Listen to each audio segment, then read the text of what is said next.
Erev Shabbat Shalom. We're in Parshat Toldot, the Parsha. If until now the stars have been Abraham and Isaac. I apologize. The stars have been Abraham and Sarah and their descendants. And last week, the final scenes both of Sarah and Abraham in the search for a spouse for Isaac. Isaac finds his spouse. He marries Rebekah. He's in love with her.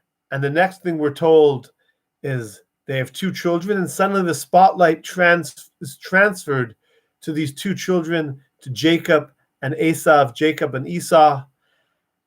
And Isaac's life is almost as if it's sandwiched in the middle.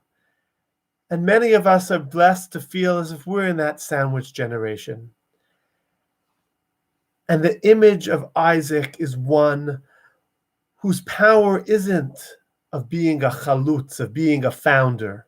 And his power isn't of Jacob, of bringing it home and creating the 12 tribes and fathering the people of Israel.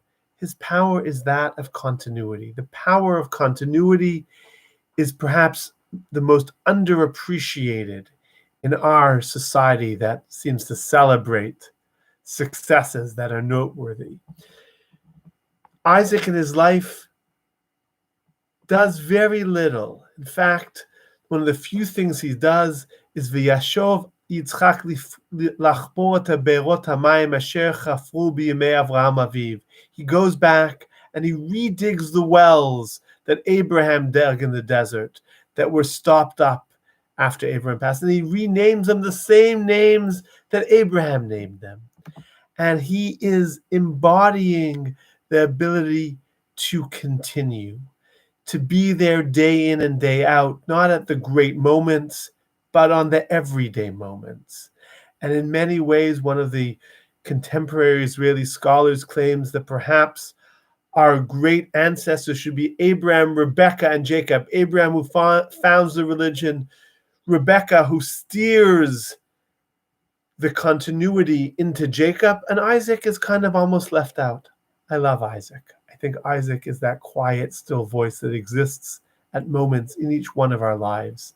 And I bless us that in these days we have the courage to embrace our inner Isaac. And it's natural to want to go and find the excitement of those great moments when something's new and first, and I'm the first, and it's so exciting. And it's natural we want to be the one who finishes it and gets the credit for the entire endeavor. But the real blessing is to find the joys in the day in and day out of continuity. And that's the blessing of Isaac. And with that, I bless you that we uncover the power of continuity, the power of habit and routine in our lives that lead us to do truly great things. Shabbat Shalom.